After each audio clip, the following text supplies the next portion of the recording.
চাওক মুখ্যমন্ত্ৰী ডাঙৰীয়াক এটা মেছেজ আমি দিব বিচাৰিছোঁ ৰাজ্যজুৰি প্ৰতিবাদী সমদল কৰি যে আপুনি দানৱীয় কাৰ্যেৰে অসমৰ মুছলমানসকলক যি পেলেষ্টাইন আৰু গাজাত যি ধৰণৰ অত্যাচাৰ আছে সেই অত্যাচাৰ চলাব বিচাৰিছে এইটো বন্ধ হ'ব লাগিব। প্ৰতিজন ভূমিহীন মানুহে ভূমি পাব লাগিব। উচ্ছেদ কৰাৰ আগতে মানুহখিনিৰ লগত আলোচনা কৰিব লাগিব। এই অসমৰ মানুহ মুখ্যমন্ত্ৰী আপোন নে আদানী আপোন? আদানী কিহৰ কাৰণে আপোন হ'ল মুখ্যমন্ত্ৰী? আদানী কেতিয়া জাতি মাটি ভেটি ৰক্ষাৰ কথা অসমত আহি কয়? তেওঁ কেতিয়া অসমীয়া হ'ল? তেওঁ অসমৰ প্ৰতি অৱদান তেওঁৰ কি আছে? তেওঁক মাটি দিবৰ কাৰণে হাজাৰ হাজাৰ মানুহ উচ্ছেদ কৰি আছে।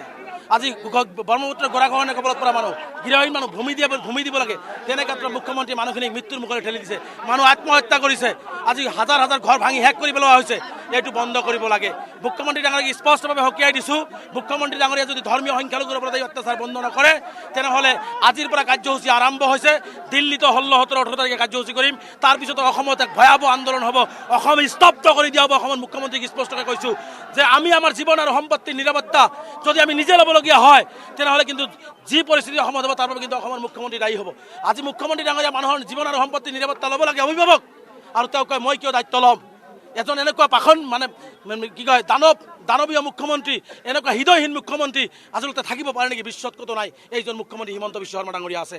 গতিকে হিমন্ত বিশ্ব শৰ্মা ডাঙৰীয়া কৈছোঁ, তিল মানুহ যদি হৃদয় আছে, আপোনালোকৰ পৰিয়াল আছে, আপোনালোকে মানুহৰ পৰিয়ালৰ পৰা যি অত্যাচাৰ কৰিছে, যদি আপোনালোকৰ সকলোৰে পৰিয়ালত তেনেকুৱা হয় কেনেকুৱা লাগিব?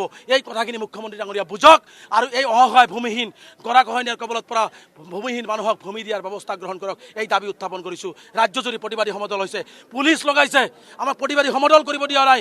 বিভিন্ন ঠাইত আমাক নটিচ দিয়া হৈছে, আটক কৰা হৈছে। ভয় মুখ্যমন্ত্ৰীয়ে কিয় খুৱাইছে? মুখ্যমন্ত্ৰী ভয় কিহৰ আমচুৰবৰ্তী? মুখ্যমন্ত্ৰী ডাঙৰীয়াই আজি আন্দোলন আৰম্ভ হৈছে। যদি মুখ্যমন্ত্ৰীৰ এই অত্যাচাৰ এই উৎপীড়ন বন্ধ নহয়, অহা দিনবিলাকত ভয়ংকৰ আন্দোলনৰ সন্মুখীন হ'বৰ কাৰণে মুখ্যমন্ত্ৰীক স্পষ্টভাৱে ধুবুৰীৰ পৰা সকীয়াইছোঁ।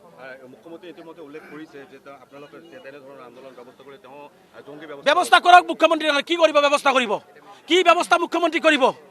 মুখ্যমন্ত্ৰী ডাঙৰীয়া কি ব্যৱস্থা কৰি এৰেষ্ট কৰিব? গুলি কৰি মাৰিব? মাৰক গুলি কৰি মুখ্যমন্ত্ৰী ডাঙৰীয়াক। কিমান গুলি কৰি মাৰিব মুখ্যমন্ত্ৰী ডাঙৰীয়াই? সাজু আছোঁ, বুকু পাতি দিছোঁ।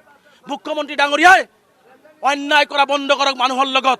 তেওঁ মুখ্যমন্ত্ৰী হয়, ৰজা হয়, তেওঁ বেছিকৈ বেছি পুলিচ লগাই গুলি কৰি মাৰিব পাৰিব, কিন্তু অসমৰ ইতিহাসত সংখ্যালঘুক শেষ কৰিব নোৱাৰে মুখ্যমন্ত্ৰীয়ে। এই কথাটো মুখ্যমন্ত্ৰীয়ে জনা উচিত। গতিকে সময় থাকোঁতে মুখ্যমন্ত্ৰীয়ে মানুহৰ লগত মানুহৰ ব্যৱহাৰ কৰক। মুখ্যমন্ত্ৰীয়ে চাওক, এইটো অমানৱীয়। হাইকোৰ্টে কৈছে থকা খোৱাৰ ব্যৱস্থা কৰিব লাগে ফৰেষ্ট ডিপাৰ্টমেণ্টে, কিন্তু কৰা হোৱা নাই। আজি তাত মানুহ ছুইচাইড কৰিছে, মানুহ মৰিছে। বাপ্পা চৰকাৰ, আপোনাক এই মুহূৰ্তত ধন্যবাদ জ্ঞাপন কৰিছোঁ। আৰু এয়া আছিল আমচুৰ হুংকাৰ।